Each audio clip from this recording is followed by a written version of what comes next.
अस्सलाम वालेकुम सामीन, आज हम आपको बताएंगे रिज़्क में तंगी के असबाब के बारे में। आजकल हर शख्स इस सिलसिले में परेशान है। कारोबार में बंदिशें और रुकावटें इसकी शिकायत आम है। इसके क्या असबाब हैं, आइए तफसील से गुफ्तगू करते हैं। आगे बढ़ने से पहले अगर आप इस चैनल पर नए हैं तो हमारे चैनल को सब्सक्राइब करें ताकि आइंदा भी नई आने वाली दीनी और मालूमाती वीडियोस आप तक पहुंच सके। हर इंसान का रिज़्क अल्लाह ने मुकर्रर कर दिया है, लेकिन बाज़ औक़ात हम खुद अपने आमाल की वजह से रिज़्क में तंगी का सामना करते हैं। रिज़्क की कुशादगी और तंगी के कुछ असबाब हैं, इनका हल हमें कुरान व हदीस से मिलता है।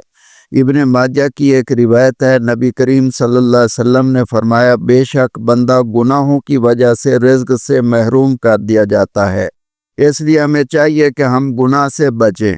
अल्लाह रब्बुल इज़्ज़त सूरह इब्राहीम में इरशाद फरमाते हैं, लइन शकरतुम लअज़ीदन्नकुम वलइन कफरतुम इन्न अज़ाबी लशदीद। अगर तुम शुक्र करोगे तो मैं रिज़्क बढ़ा दूंगा, और ना शुक्री करोगे तो यकीनन मेरा अज़ाब सख्त है। हराम कमाई रिज़्क में बेबरकती का सबब बनती है और मुश्किलात पैदा होती हैं। तिरमिज़ी शरीफ में हदीस है, नबी करीम सल्लल्लाहु अलैहि वसल्लम ने फरमाया, बदन का जो हिस्सा हराम से परवरिश पाए वो जहन्नम में दाखिल होगा। इसी तरह नमाज और ज़िक्र इलाही से गफलत भी रिज़्क में तंगी का बायस है। सूरत तलाक में फरमाया है, वमन यत्तक़िल्लाह यजअल लहू मखरजम व यर्ज़ुक़हु मिन हैसु ला यहतसिब। जो अल्लाह से डरता है, अल्लाह उसके लिए तंगी से निकलने का रास्ता बना देता है। उसको ऐसी जगह से रिज़्क मिलता है जहाँ से उसको गुमान नहीं होता। सूरत नूह में अल्लाह रब्बुल इज़्ज़त ने इरशाद फरमाया है, वस्तग़फिरू रब्बकुम इन्नहु कान गफ़्फ़ारा युरसिलिस समाअ अलैकुम मिदरारा व युमदिदकुम बिअम्वालिन व बनीना व यजअल लकुम जन्नातिन व यजअल लकुम अनहारा। अपने रब से माफ़ी मांगो, वो बहुत माफ़ फरमाने वाला है। वो तुम पर आसमान से बारिशें बरसाएगा और तुम्हारे माल और औलाद में इजाफा कर देगा। इसी तरह इस्तिग़फ़ार की कसरत से अल्लाह पाक माल और दौलत से नवाजते हैं और रिज़्क की कसरत होती है, बरक़ात हासिल होती हैं, आदमी की दुआएं कबूल होती हैं। इसी तरह सदका माल में इजाफा का बायस है। मुस्लिम शरीफ की हदीस है, आप सल्लल्लाहु अलैहि वसल्लम ने फरमाया, सदका माल को कम नहीं करता।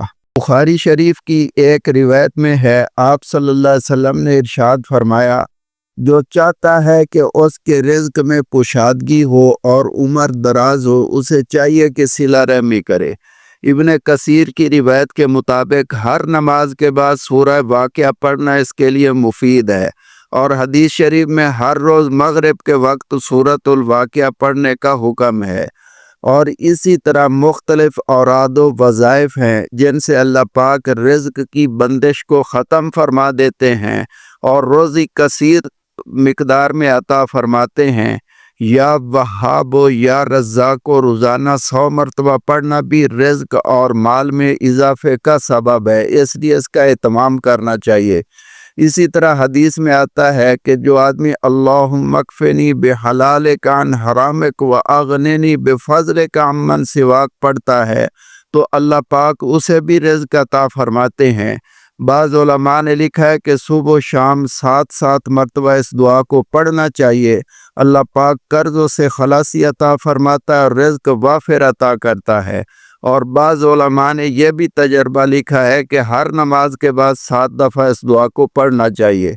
घर में तिलावत करने से रिज़्क और माल में वुसअत पैदा होती है। घर में सूरतुल बकरा की तिलावत की जाए तो रिज़्क में बंदिश और रुकावटें ख़त्म हो जाती हैं, जादू के असरात ख़त्म हो जाते हैं। हमें चाहिए कि रिज़्क में कुशादगी के लिए हम तौबा इस्तिग़फ़ार करके अपने आमाल को दुरुस्त करें, नमाज की पाबंदी करें, ज़िंदगी शरीयत के मुताबिक गुजारें और हलाल रिज़्क पर यकीन रखें। अल्लाह ताला हमें वुसअत और बरकत वाली रोज़ी अता फ़रमाए। आमीन।